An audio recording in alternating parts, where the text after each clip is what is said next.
Pinter di dunia kerja itu yang pasti ya kita punya kompetensinya. Karena kalau misalnya kita nggak punya kompetensinya, then how do we perform the job, ya kan? Jadi itu bare minimum lah, minimum requirement-nya kita harus punya technical skill-nya untuk bisa menjalankan apa yang dituntut dari pekerjaan tersebut. Kalau nggak ada sama sekali technical skill-nya, terus cuma kita bisa ngobrol-ngobrol doang gitu kan, atau kayak pelanga-pelongo gitu, minimum requirements-nya kita harus punya kompetensi technical skill. Tapi yang bisa membuat kita terus berkembang on the job, apakah kita bisa akselerasi karir, apakah kita bisa dapat promosi gitu kan, tambahan tanggung jawab, ya itu datang dari attitude-nya kita. How do we collaborate with others, change our opinions about things, dan kemudian belajar hal-hal baru gitu. Nah, jadi semua problem di bisnis problem adalah people's problem. Hal-hal kayak gitu yang bisa menumbuhkan solusi-solusi baru kan. Kemampuan kita berempati dengan customer atau target audience-nya lah yang bisa membantu kita untuk membuat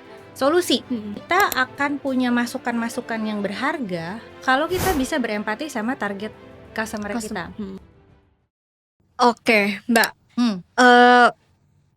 Aku tuh kepo sih sebenarnya sama topik yang mau kita bahas sekarang. Kan orang pintar tuh banyak banget ya. Orang pintar banyak. Tapi orang pintar yang bisa kerja dengan attitude yang baik tuh menurut aku beberapa aja gitu. Aku juga pernah dengar satu quote ini, your resume will get you the job, but your attitude might get you fired. What do you think of the quote? Okay, what do I think about that? What do you think about that? It might be true. Karena menurutku di dunia kerja sekarang tuh pinter aja nggak cukup. Karena kan kalau misalnya kita cuma pinter doang tapi kita nggak punya attitude yang baik gitu ke peers kita, ke coworkers kita, apalagi ke atasan kita, kayak kita tuh kerja seenak jidat lah, seenak maunya aja tuh menurut aku nggak akan bisa ngebantu kita untuk achieve apapun yang ada di karir kita gitu. Tapi menurut Mbak gimana? Setuju. Dan biasanya mungkin kalau orang yang ngerasa udah pinter kali ya, yang ngerasa udah pinter, itu akan bikin dia jadi susah belajar. Untuk susah juga dengerin orang lain ya, susah untuk kolaborasi kali ya. Jadi I don't know if that correlates atau enggak, tapi biasanya orang yang misalnya nih skillnya bagus gitu, technical skillnya oke, dia pinter banget on the job. Tapi pada saat dia harus berkolaborasi sama orang, which we always have to collaborate with others di tempat kerja, nggak mungkin kita kerja sendirian juga. Kalau itunya bermasalah, pasti ya akan ngaruh juga sih sama jalannya pekerjaan. Akan ada hambatan pasti. Bener. Nah tapi menurut Mbak, yang dimaksud dengan pintar di dunia kerja sekarang tuh apa sih Mbak? Pinter tuh ya kayak kamu gitu di rumah. Asik. Pinter di dunia kerja itu yang pasti ya kita punya kompetensinya, ya kan, punya kompetensinya. Karena kalau misalnya kita nggak punya kompetensinya, then how do we perform the job, ya kan? Jadi itu bare minimum lah, minimum requirement-nya kita harus punya technical skill-nya untuk bisa menjalankan apa yang dituntut dari pekerjaan tersebut, ya kan? Kalau nggak ada sama sekali technical skill-nya, terus cuma kita bisa ngobrol-ngobrol doang gitu kan, atau kayak pelanga-pelongo gitu, aku menahan diri untuk tidak berkalimat politis ya. Maaf, aku terdistraksi. Tapi intinya kalau misalnya kita terlalu pelanga-pelongo doang kan susah ya untuk performing the job. Jadi bare minimum requirements-nya kita harus punya kompetensi technical skills. Tapi yang bisa membuat kita terus berkembang on the job, apakah kita bisa akselerasi karir, apakah kita bisa dapat promosi gitu kan, tambahan tanggung jawab dan segala macam, ya itu datang dari attitude-nya kita. How do we collaborate with others, how are we willing to change our opinions about things, dan kemudian belajar hal-hal baru gitu, kayak how can we be a sponge juga gitu kan. Selama ini tuh Peter kayak diasosiasiin lebih ke akademis ya. Betul. Ya kan, ada sesuatu yang bisa di-score gitu kan. Apakah itu technical skill atau apapun, tapi kayak pinter itu adalah yang skornya bagus. Apakah itu skor KPI, apakah itu skor akademis, apakah pokoknya harus bisa ditulis dan diangkain gitu kan. Padahal more than that, kemampuan kita untuk kolaborasi, kemampuan kita untuk ngerubah perspektif. Karena ngerubah perspektif itu juga kan gak gampang ya. Betul. Ya kan, maksudnya dalam arti orang yang Udah saklek gitu. Udah saklek tuh dia nggak akan bisa ngelihat perspektif orang kayak enggak, menurut gue yang bener ini gitu. And that's gonna be a challenge juga buat orang lain mau kerja sama dia gitu. Jadi pinter itu ya sebenarnya harusnya tidak hanya terkait dengan angka atau sesuatu yang bisa diukur, tapi juga gimana kita bisa constantly or continuously learning ya. And giving values to others. Okay, giving values to others. I like that. Nah, tapi Mbak, kenapa kenapa justru banyak orang pintar itu mereka tuh kesulitan bertahan atau berkembang di tempat kerja mereka? Kenapa banyak orang pintar belum minum tolak angin? Tolong di endorse tolak angin. Kalau dia pintar aja dalam arti kayak secara kognitif dia pintar, tapi mungkin emotional intelligence-nya nggak ada. Gitu ya. Iya, karena sebenarnya manusia itu social creatures, and most of business problems are people's problems. Gitu. Ya kan, biasanya bisnis itu hadir di dunia. Kenapa sih ada bisnis? Karena bisnis itu menyelesaikan sebuah problem. Ya kan, ada problem tertentu yang berusaha diselesaikan oleh bisnis itu. Kemudian in exchange of the solution dia bisa ngejual produknya. Ya kan, dia bisa dapat money in exchange, right? Jadi intinya any kind of business itu berusaha untuk memecahkan masalah orang. Ya kan? Nah, jadi semua problem di bisnis problem adalah people's problem. Kalau misalkan kita cuma punya intelligence dari sisi kognitifnya aja, tapi kita tidak bisa bersosialisasi, tidak punya emotional intelligence untuk bersimpati sama orang atau memahami orang lain gitu kan, mengerti problemnya dia sungguh-sungguh gitu kan, dan bener-bener bisa berempati, oh kalau problem kayak gini tuh kenapa ya gitu, apa sih yang customer rasain gitu kan, selama ini pain pointnya apa, hal-hal kayak gitu yang bisa menumbuhkan solusi-solusi baru kan, kemampuan kita berempati dengan customer atau target audience-nya lah yang bisa membantu kita untuk membuat solusi, ya kan. Nah kalau orang kepinteran, dan maksudnya kepintaran dari sisi kognitif aja, mungkin dia bisa melihat problem A, oh solusinya adalah ini B. Problem B, oh solusinya adalah C. Tapi linear, hanya seperti itu aja gitu. Padahal yang namanya target audience-nya atau si customer-nya itu kan gak cuma satu jenis ya. Ya kan, ada orang, contoh misalnya orang mau beli tas mahal, ya kan. Kenapa sih orang beli tas mahal? Ada yang sebabnya karena dia kurang pede, dan dia merasa bahwa tas ini adalah simbol status tertentu yang akan membuat dia makin pede. Ada juga orang yang beli tas, ya gue suka aja modelnya, sesimpel itu. Ada juga orang yang beli tas karena oh enggak, nih soalnya ada craftsmanship-nya apa, you know, kayak there are plenty of reasons why people buy products gitu. Nah kalau misalkan kita berpikirnya hanya problem A maka solusinya B, problem B maka solusinya C, dan kita nggak punya ability untuk bisa mengembangkan produk dan solusinya kita. Gitu. Itu juga akan menjadi penentu apakah seseorang itu bisa valuable in a work environment. Kita akan punya masukan-masukan yang berharga kalau kita bisa berempati sama target customer kita.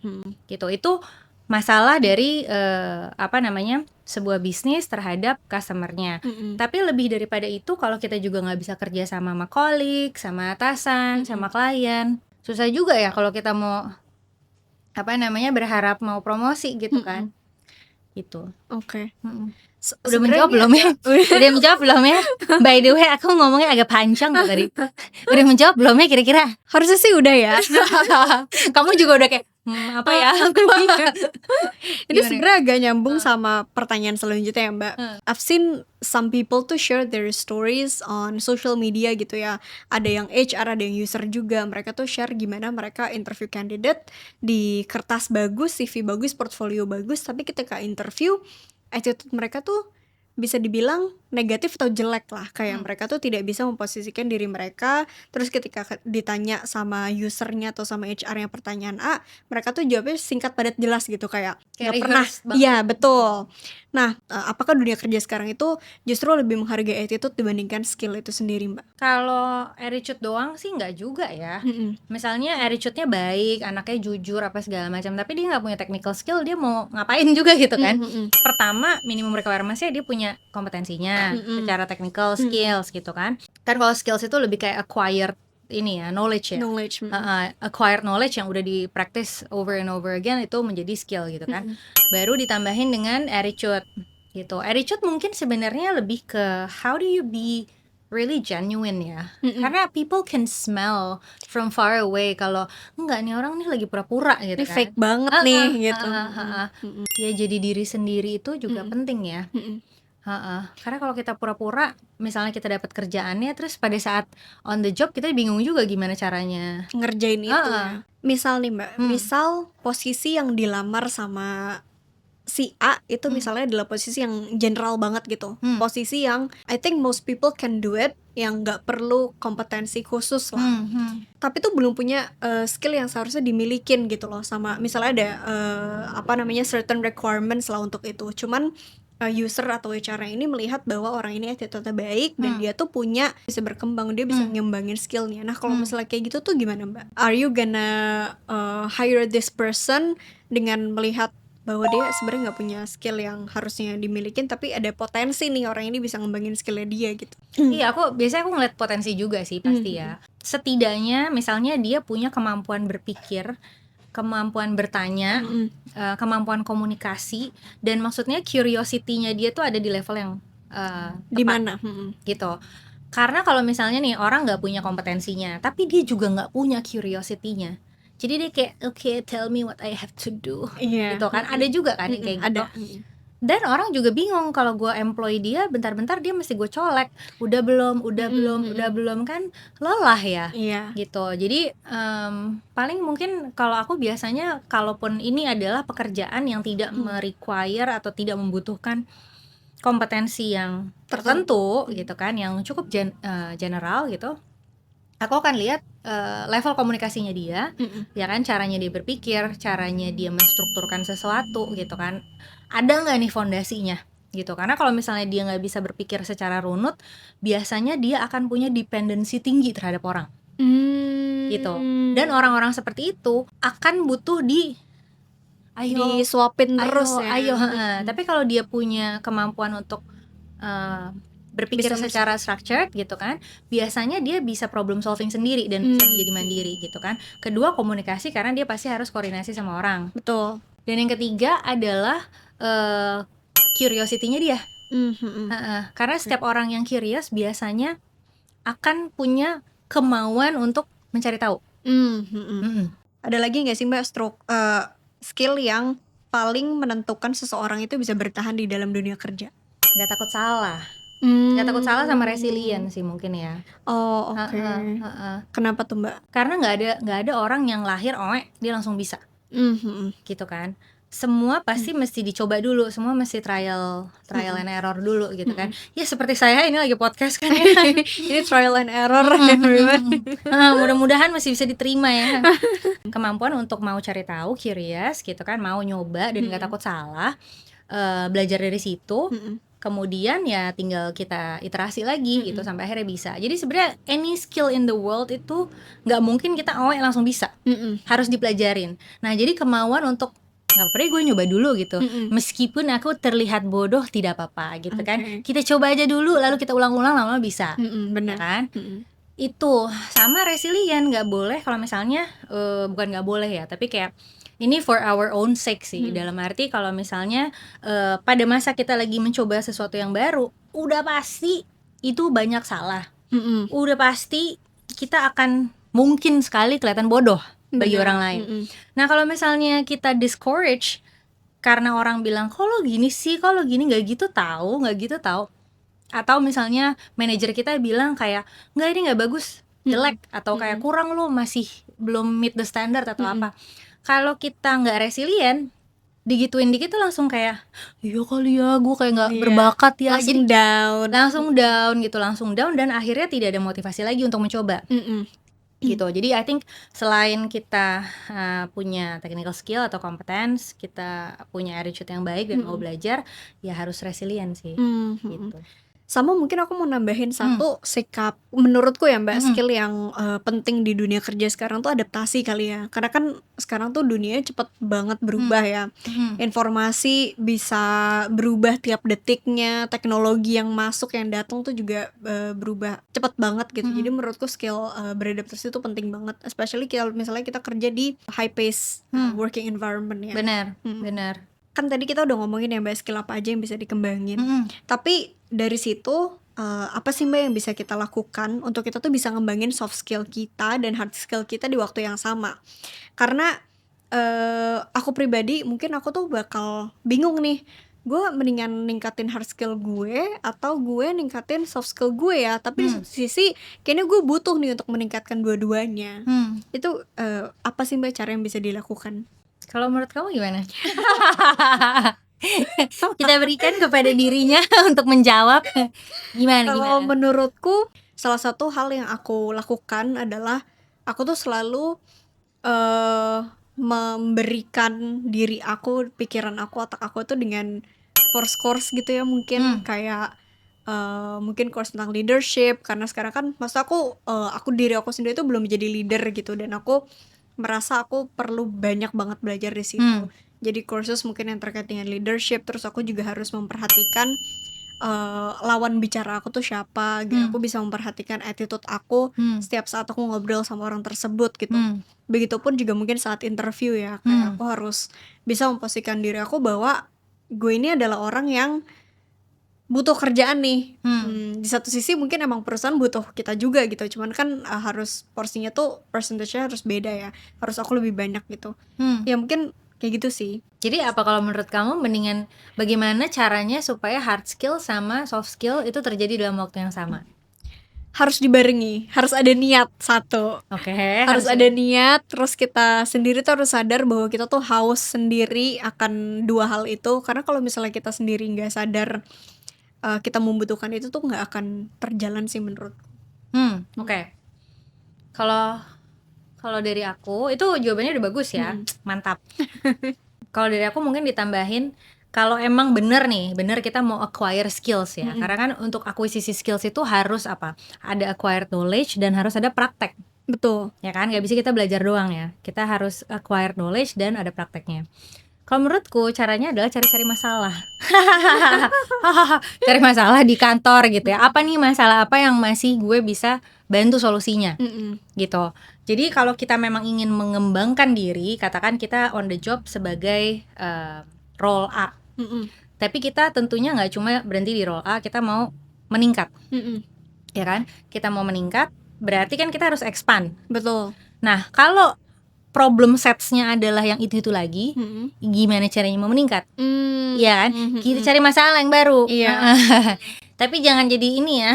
Jangan cari masalah. Tapi masalahnya tuh masalah yang terkait dengan bisnisnya kali ya, gitu kan. Apalagi nih yang bisa kita bantu selesaikan, apalagi yang kita bisa cari solusinya gitu kan. Apalagi project yang mungkin kita bisa involve di dalamnya. Karena pada saat kita punya accountability, karena gini, misalnya kita ikut dalam sebuah project yang tadinya kita nggak terlibat, lalu kita ikut dalam sebuah project dalam arti cari-cari masalah, cari-cari masalah baru gitu kan. Oh oke, saya mau tap in ke sini, ke project ini. Kita akan ketemu orang-orang baru di project itu. Betul. Yang tadinya kita nggak pernah kerja bareng. Kita akan ketemu masalah-masalah baru di project itu yang tadinya kita nggak pernah kena, ya kan? Kita akan ketemu problem-problem yang ini apa ya, kok gue baru tahu lagi, ya kan? Nah dari situ, dan pada saat kita juga accountable di situ dalam project itu karena ada sesuatu yang harus kita perform, dan mau nggak mau satu kita jadi lebih kolaboratif gitu kan, akan mengasah caranya kita soft skill, akan mengasah caranya kita berpikir, membuat prioritas, berkolaborasi, problem solving yang baru juga gitu. Betul. Jadi kalau misalnya mau oke, gimana caranya ya supaya gue bisa naikin soft skill dan hard skill at one go, cari masalah baru. Gitu, niscaya skillnya akan bertambah gitu. Oke. Mungkin teman-teman kalau misalnya kalian mau acquire new skills, actually Mbak Ajeng has some courses ya Mbak. Iya, betul Iya. sekali. Ini masuk Pak Eko. Masuk ya. By the way ya teman-teman yang nonton podcast ini, saya juga ada online courses terkait dengan leadership ya, terkait dengan Betul. leadership, tentang career development gitu. Jadi kalau misalnya teman-teman sedang berada di sebuah jalur untuk menjadi seorang leader atau seorang manajer di kantornya teman-teman, terus bingung gitu, kita mulai dari mana sih kalau misalnya mau belajar leadership? Sudah ada semua online coursesnya tersedia di mana? Gimana, masuk gak tuh? Asmarandani.com. Iya, asmarandani.com ya. Ada di sini nih. Oke, ya. Ada di sini, nanti pokoknya diedit ya. Gitu. Oke. Tadi udah promosi udah ya Mbak. We've also udah ngebahas tentang gimana bisa pinter dan punya attitude yang baik gitu. Summary kalau misalnya Mbak boleh menyimpulkan atau key takeaways or next steps that listeners can do untuk bisa acquire both skill at one go tuh apa sih Mbak? Rangkuman antara jawaban kamu dan jawaban aku. Sebenarnya gini sih, kalau kita mau berkembang, kita tanya dulu beneran gak lu mau berkembang? Karena orang-orang tuh kadang-kadang suka kayak saya mau berkembang tapi saya tidak mau bekerja gitu. Kayak ikut-ikutan doang ya. Kayak saya ingin mengembangkan diri gitu. Bener nggak mau mengembangkan diri? Apa jangan-jangan cuma karena teman-teman udah di mana terus kita pengen juga gitu kan? Tapi kalau kita sudah memutuskan, oke, gue mau berkembang, oke, berarti apa ini yang mau lo kembangin gitu kan? Kalau itu adalah hard skill apa yang mau dikembangin gitu kan? Terkait tentang apa?